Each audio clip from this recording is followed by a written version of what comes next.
Hello and welcome to another edition of the SportsHeads on Verge Magazine, and I'm joined by my friend Brian Baldinger. How are you? I'm good, Andre. I mean, we had so much fun taping yesterday. I figured why not come back and do part two today? Yeah, maybe we'll get the audio to work or something today. We just scrapped that one, and we just sort of thought like let's just do it again. All right.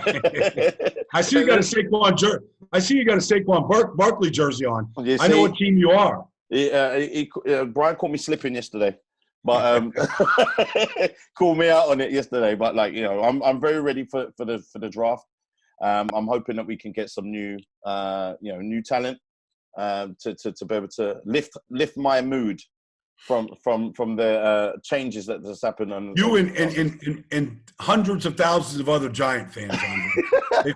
they feel the same pain that you have. We're quite patient, but it'll run out at some point. Well, you're getting tested. That patience is getting tested. So, for those who don't know, Brian is an amazing analyst. Obviously, a previous he was an athlete. He used to be on the Cowboys, Eagles, so forth, and now he's on the NFL Network as well. So, and again, just honor, for those who know him to join us.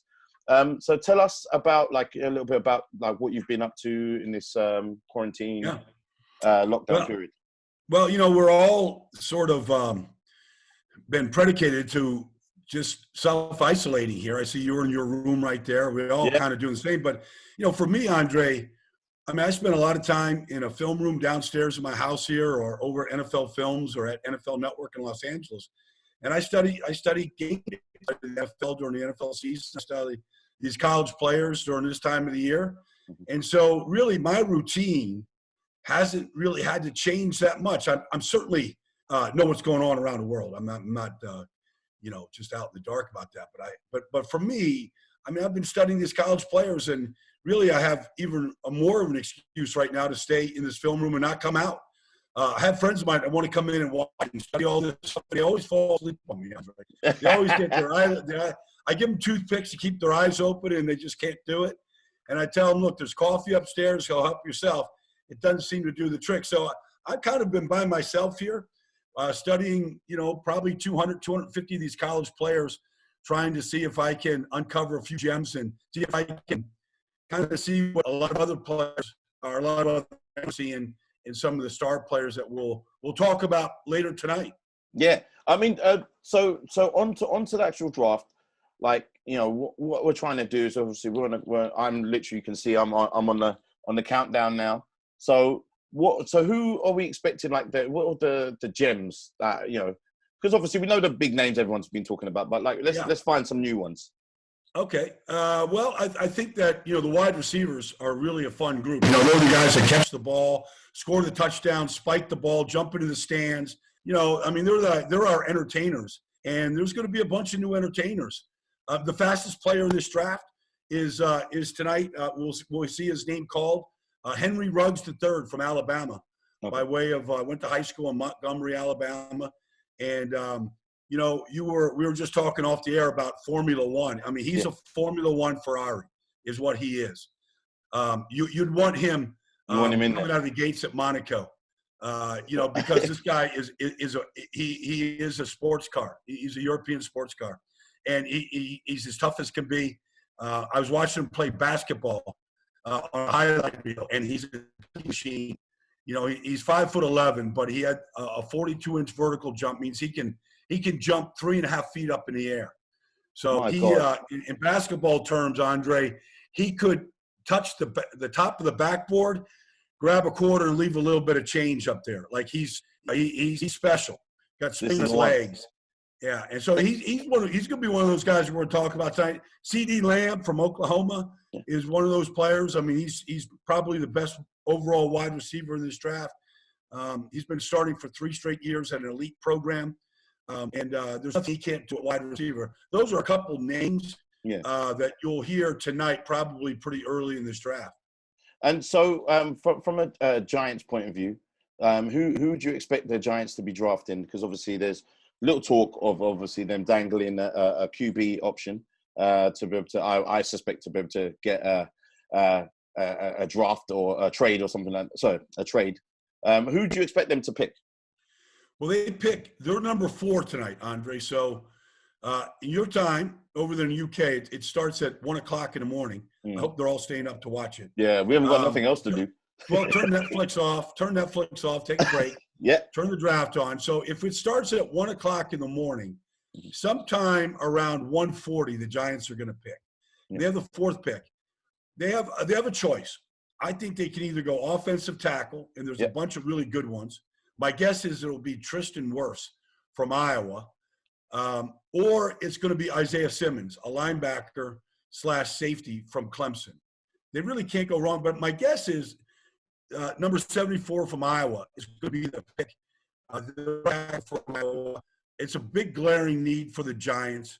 I think if they want to just get the best they can be on one side of the ball, and I think, the jersey that you're wearing, Saquon Barkley, he'll probably be jumping up and down wherever he's at tonight because they need help up front to help him out, to help their quarterback they drafted last year, Daniel Jones. I think they could be really good on offense if Tristan Wirfs or an offense tackle is the guy, and he's as good as advertised. And if he is, I think the Giants could get a really good offense line for the first time in a long time, and they'll have a chance to be pretty good on that side of the ball. Can you see any team trading up to like as in a shock move to move up the ladder? Yeah, I do. I mean, I think the Miami Dolphins are the 5th pick, and I think they want a quarterback. They've got 14 picks in this draft. They could package a few of them. Maybe try Detroit at number 3 or the Giants at number 4. There's really no reason to trade with the Giants, but just to make sure if they can get to the number 3 spot, they'll ensure that they're able to get a quarterback, and that's what they want to come out of this draft with, is to get a quarterback. I could see them doing it. I could see the Chargers trading up to make sure that they get a quarterback. They lost Phillip Rivers. Tyrod Taylor is the quarterback right now. No offense to Tyrod. He's been a starting quarterback in this league. He's taken the Buffalo Bills to the playoffs. But if they want to get a quarterback for the future, maybe they trade up. I could see possibly in a shock, maybe Jacksonville trading up. I don't think they will. They have a rookie quarterback from last year that I think they're pretty happy with. But those are a couple. Usually you trade up really early to get a quarterback in the draft. We've seen that. The Chiefs did it 3 years ago to get Patrick Mahomes. It all paid off. Yeah. He's the MVP of the league. Super Bowl this year. That's an amazing player. And that trade really paid dividends. Yeah.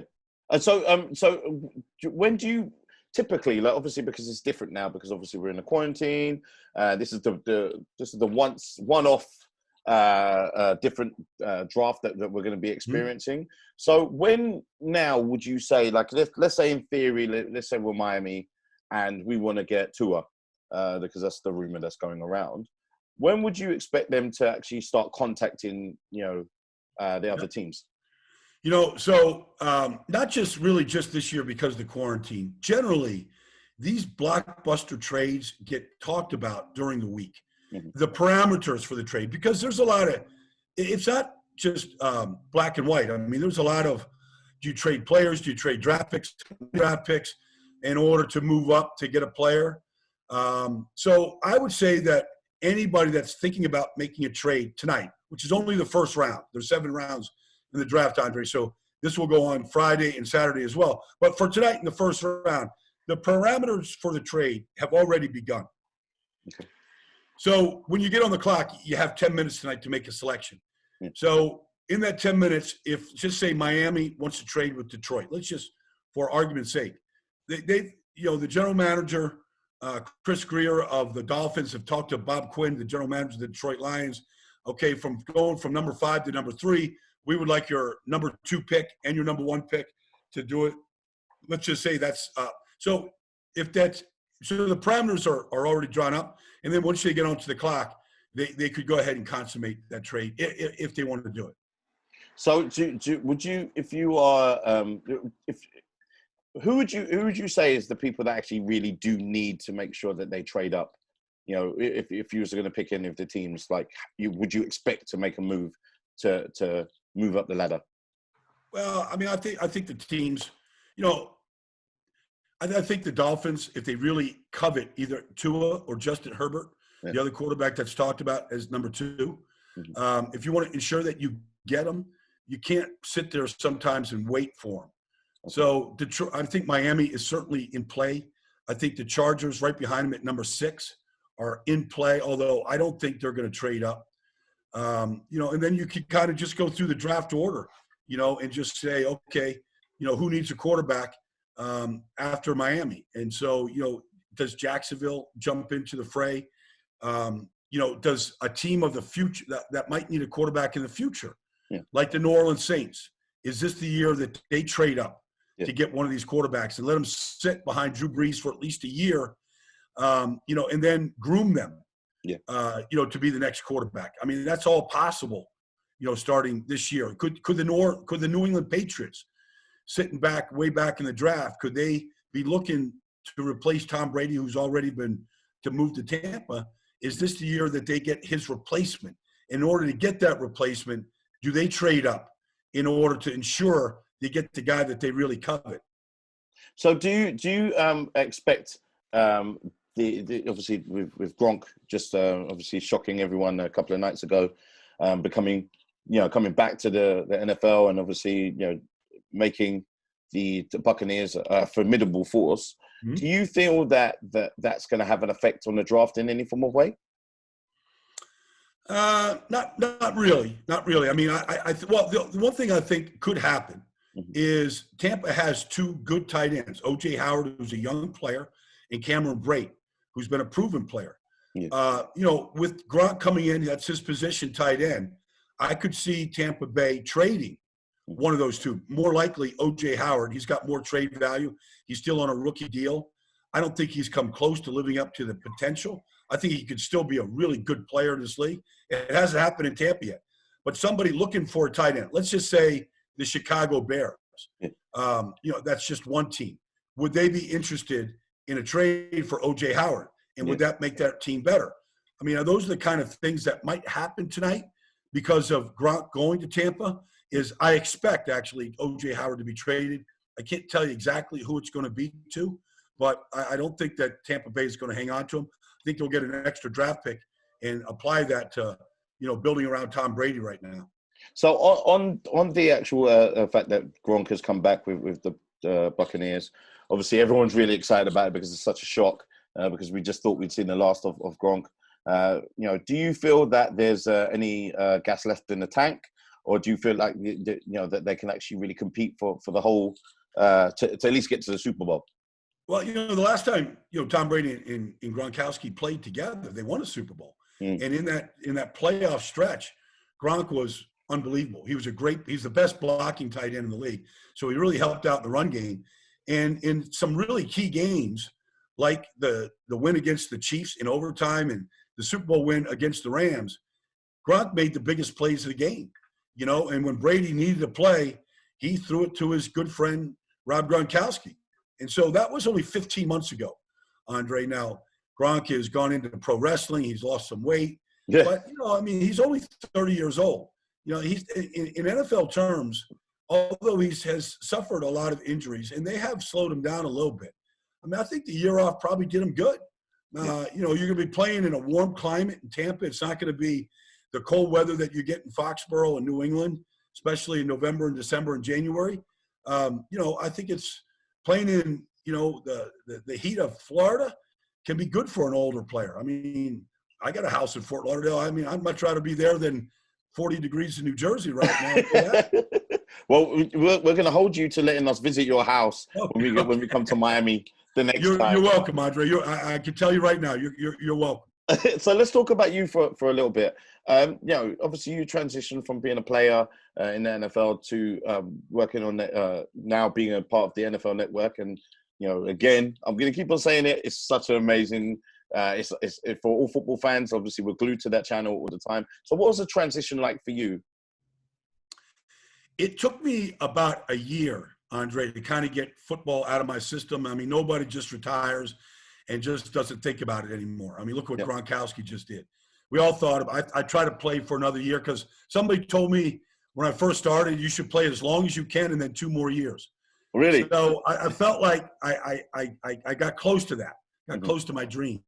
But, once I was out after a year and I kind of let it go, I lost a bunch of weight, and I really started working in local television and radio. And I knew what I wanted to do. I wanted to announce games. The NFL Network wasn't around yet, but Fox Sports was. And Fox Sports ended up hiring me. I ended up being an NFL analyst for them for my first 12 or 13 years out of football, and got to work with Joe Buck and Pat Summerall and Kenny Albert and Kirk Menefee, a bunch of different really good guys. We had fun doing that. And then when the NFL Network coming along, I joined them. And then I ended up started doing college games for Fox Sports. So I kind of got the best of both worlds. I kind of got a chance to do college games on Saturdays and all the NFL Network stuff during the week and on Sundays. And it was kind of a dream. I got to stay really close to the game. My mom liked watching me on TV as a player. My mom gets to watch me on TV now, talk about it. So she gets a big kick out of it. And, it's kept me really close to the game. I'm too old to play it. But at the same time, I can still talk about it, be down the field on Sundays and Saturdays. And so it's been the best of both worlds for me. You seem to be one of the few people that actually, obviously because there's lots of people that try to go from, you see them towards the end of their career, they start having appearances on the networks. But you seem to be one of the few that actually just seem like, it seems to me from an outsider's point of view, seamless transition. You've seemed very comfortable in front of the cameras. I like the camera, Andre. I'm a ham. I enjoyed having some fun on there. Yeah. We're in the entertainment business, Andre. So that's the first thing you have to know. I mean, I can talk about all the X's and O's and strategy, and that's important. But you have to. I think you got to have fun with it. You got to be somewhat entertaining. You can't just. People want to be entertained. They're sitting there at TV and they got it on, and okay, we're talking about the draft. Well, I mean, there's you can sit there and act like a professor, like you know it all, and that kind of gets a little old. Or you got some fun with it and know the background and the stories of these guys. And so that's what I kind of prefer. I enjoy all aspects of it. But I also know that people turn, football on to be entertained and to take their mind off the other things, bigger things. And I think that's a big part of the draft this weekend is that people – have been they've been really hurt badly by this pandemic in a lot of different ways, physically, financially, a lot of different ways. Tonight, I think people want to turn the draft on. They want to be entertained. They want to see who these new kids are. They want to see some fun things that are happening that the league will have for them. We're going to raise a lot of money tonight for a variety of charities to help a lot of people out tonight. Yeah. That's all really important. So I think my staying power is that I always kept the idea that this is entertainment first and it's reality second. And I think if people do that, I think that you have a chance to stick around and have some staying power. I tried to catch you out yesterday, so I'm going to ask you again. So you're in the Super Bowl now, and you can choose one quarterback. I know you got your answer already, but so you're looking at Carson Wentz, Nick Foles, or Donovan McNabb. Who would you choose? Well, look, Nick Foles won a Super Bowl, the only Super Bowl in the history of Philadelphia, Super Bowl 52 against the Patriots and Tom Brady. That will never go away. Nick knows it. He's always going to be a Super Bowl winning quarterback. And Carson Wentz is a tremendous talent. He just finished his fourth year. But Donovan did it for a decade. Donovan went to 5 NFC Championship games. I saw him play with a broken leg. I've seen him take a team to a Super Bowl. Donovan was a tremendous leader. I think he's still the best quarterback in the history of Philadelphia. I know he didn't win the Super Bowl that year against the Patriots, but they got close. They got close a bunch of times. But, Carson has a chance to be that guy, but he's still young. He's still young. But Donovan, man, he was a great player for a decade in Philadelphia. So with all the offseason moves, trades, just obviously before the draft, obviously like Gurley moved and then Hopkins moved and so forth. Like, who do you reckon is going to be the person that's got the most seamless transfer? To fit in a lot quicker. Yeah, well, I think DeAndre Hopkins. You just mentioned him. Mm-hmm. I mean, he's one of the three best receivers in football. Mm-hmm. And he's been great with Deshaun Watson. He's been great with whoever he played with. But I think he's going to have fun playing with Kyler Murray. I mean, they're a passing offense. They call it the air raid is what they call it. I mean, it's an aerial circus. Cliff Kingsbury came from college. He coached and recruited Patrick Mahomes at Texas Tech. Kyler Murray could have played pro baseball. He was drafted with the 9th pick to play pro baseball. He chose football. He loves football. He won the Heisman Trophy. He's a dynamic player. And I think DeAndre Hopkins is going to team up with some really good players there. Larry Fitzgerald being one of them. He's a Hall of Fame wide receiver himself. I mean, I think that DeAndre Hopkins in Arizona with Kyler Murray and Cliff Kingsbury, the head coach, and Fitzgerald, I think it's going to be a dynamic fit, and I think he's going to have a lot of fun playing. So yesterday we were speaking to Marlon Favorite. I'm not going to try to pronounce it the way he did yesterday because I just failed epically. But he gave me a nice barbecue recipe. So are you a fan of barbecues, or what's your draft meal that you'll get ready for tonight? You said it. I mean, look, when I'm hungry, and all those big guys, when we get hungry, we eat. That never changes. I could eat barbecue ribs for breakfast, lunch, and dinner. I mean, literally, it's my go-to food. Okay. And so, I do in America, there's these barbecue wars, between the people in Alabama and people in Louisiana and people in Texas and North Carolina. I mean, it's about barbecue.